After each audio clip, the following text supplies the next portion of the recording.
At the beginning of the Old Kingdom, embalmers rely on antibacterial resins to slow down the decomposition process. Linen wrapping is supposed to preserve the body close to life.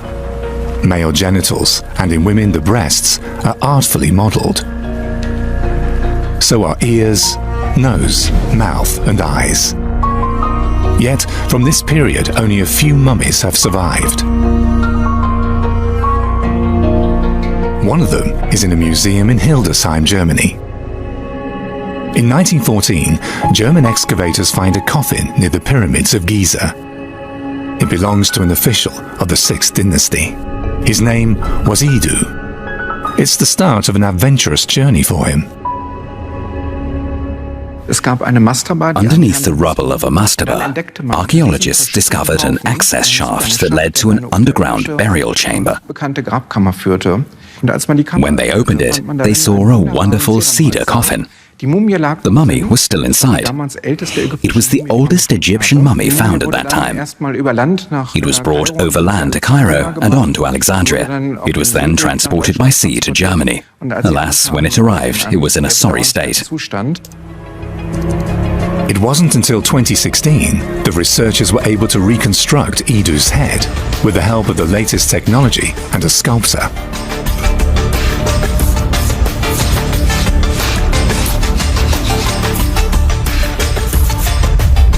This is what the Egyptian official might have looked like 4,000 years ago. Idu served Pharaoh Pepi II as a chamberlain and scribe. Thanks to modern technology, scientists learn a good deal more about the burial rites of his time. The mummy of Idu has revolutionized our understanding of mummification. It's the oldest Egyptian mummy ever on which we can prove that sodium bicarbonate was used not only to dry out the internal organs, but to remove moisture from the entire body. So even in very early times, the Egyptians tried to preserve human bodies as best as they could. It was believed that the non-physical component of a human being could only live on if there was a physical anchor point in this world. And for that, the body had to be preserved. So preserving the entire body is indispensable. Even before the unification of the empire, when deceased were still mummified by the salty desert sand, the people of the Nile tried to further body preservation with resin-soaked linen bandages. But as tension between the foreign rulers and their Egyptian subjects gradually escalated, Egypt entered a second dark age. The Hyksos made an alliance with the Nubians to the south, and the Egyptians found themselves trapped between two enemies. Although we know little of this difficult time, some fascinating texts do survive. Perhaps the most compelling are the words of a royal letter sent by the Hyksos king south to Thebes. Its message would prove so explosive that it galvanised the Thebans to once more regain control of their land. Now this letter was either a colossal diplomatic faux pas or simply downright rudeness, and it involved the Egyptian goddess Taweret, the pugnacious, blade-wielding hippo. Taweret may have been a protective deity, but she was also a ferocious creature, with features borrowed from the hippo and the crocodile, animals the Egyptians feared. So it seems the Hyksos king Apophis set out deliberately to insult the Thebans.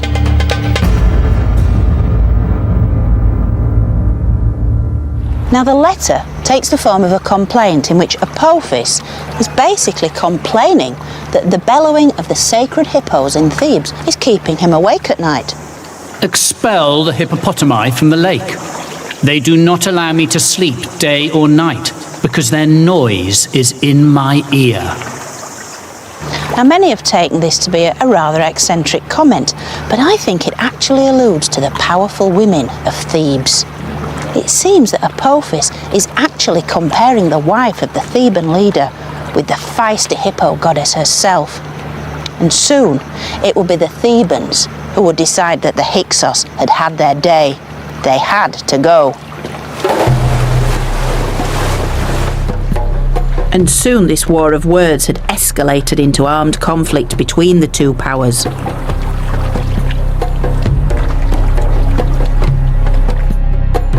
But the Egyptians of Thebes had also gained the means to launch their attack with something developed by the Hyksos themselves: state-of-the-art weaponry. In particular, a new kind of bow, known today as the composite bow. It would revolutionise Egyptian warfare. Wasn't it a lovely shape? It's a beautiful thing. This may look like a bow made of solid wood, similar to those the Egyptians had always used. But the secret of the composite bow is all down to the elements within. It's composite because it's made out of different materials all joined together. So there's a wooden core forming the centre of the bow, but inside the curve, on the belly of the bow, is horn glued onto the wood, which forms a really powerful spring. So the cow horn will go there? Yeah, that's right, on the inside of the curve. And then on the outside of the curve, an even more unpromising material, sinew, which looks like something the cat would enjoy. And then it's all covered over with birch bark to protect the glue from the elements. Before the Hyksos occupation, the Egyptians had shot arrows from bows carved from solid wood. They were quite large, unwieldy, and only effective at fairly close range. But in the composite bow, animal horn added flexibility, and the sinew strength. It's a clever combination of ingredients, isn't it? Making it the ultimate in ancient archery. It just asks you to do that, doesn't it? It does. It's fabulous. There's a real sense of power behind this, isn't there? It's a beautiful thing. Let me show you. So this is why it's such a game changer, really, because it's a bow that you can use. It's quite short, you can use it in a chariot, and yet... Whoa, that was brilliant! Well done! The composite bow was easier to handle and shot faster arrows with much greater accuracy. The Egyptians had little choice but to adapt or remain an occupied nation. So by copying the new military technology, they were eventually able to push the Hyksos out of Egypt, all the way back to Palestine, securing Egypt's northern frontier once again.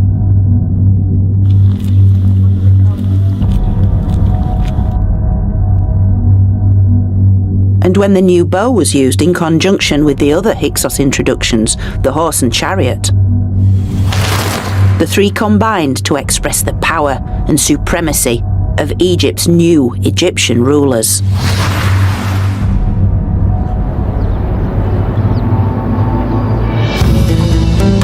This marked the start of the New Kingdom, which began when the powerful Theban leaders took the throne.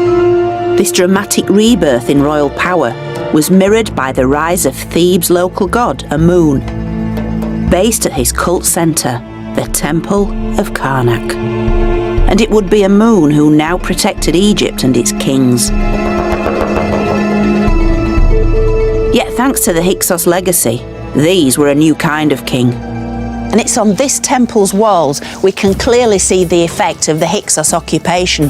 For as Pharaoh smites his enemies, this is Egypt reborn, a fully armed, fully charged superpower whose kings, shown on a monumental scale, are superheroes.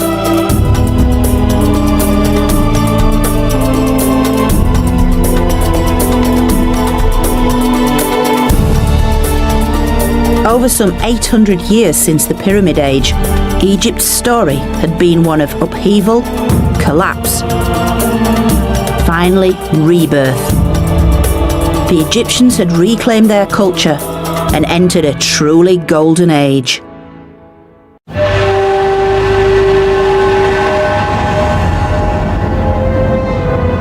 Hundreds of tons of stone to portray a mighty pharaoh. Colossal testament to Egypt's golden age.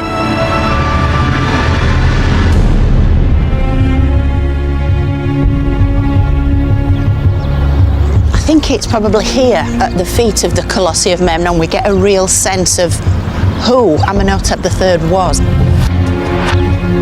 In my opinion, Amenhotep III was ancient Egypt's greatest pharaoh.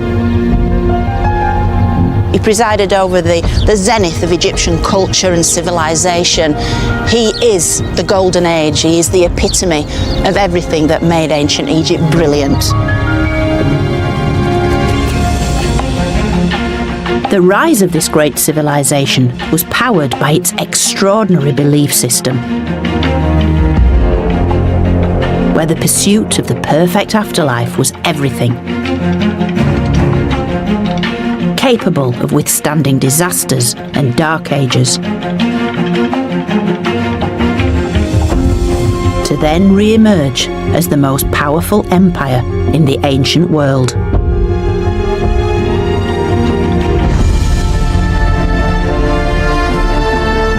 In this episode, I'm going to enter what I regard as Egypt's greatest era, the New Kingdom.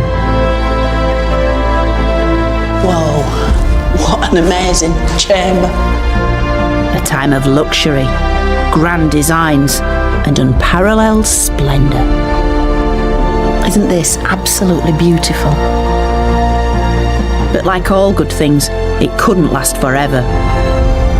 Egypt's powerful religion would prove to be its greatest weakness. And I'll discover how the priests became so rich, their power struggle with the crown destroyed the very unity of Egypt. It was this very conflict that would transform this golden age into one of decadence and corruption, and would eventually tear Egypt apart. And by looking again at Egypt's greatest superstars, I'm going to investigate what really happened during the glittering New Kingdom. Welcome to my story of ancient Egypt.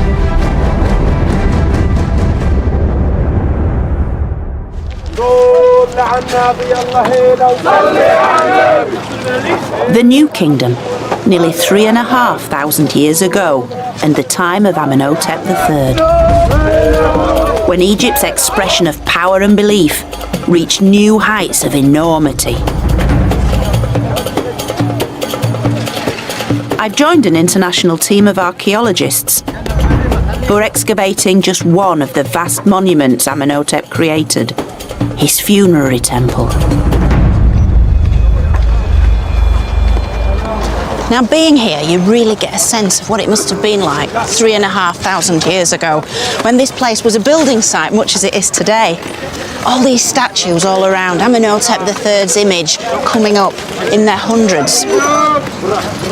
And yet, as the archaeologists today assemble all these pieces, this is literally history coming out of the ground, piece by piece. In the Pyramid Age, royal tombs and funerary temples were a single complex. But 1,300 years later, the two were built separately, reflecting a new era of opulence epitomising the greatest dynasty of all, the 18th, the time of Amenhotep III. For centuries, pretty much the only visible remains of Amenhotep's funerary temple were his two colossal statues. Now archaeologist Dr. Hourig Sarouzian and her team are finally uncovering the full splendour of this once mighty monument. You touch and it's like glass. Yeah. Covering over 86 acres, this was not a tomb like the pyramids, but a huge complex, the largest funerary temple ever created. It's a massive, It's unbelievable. area. You have to imagine, this is only the major temple, the main temple. You have to imagine other temples, processional ways, Sphinx avenues, magazines, workshops, treasures, pools, gardens, priest house, administrative houses. All this was a big city in the capital. Overwhelming in size.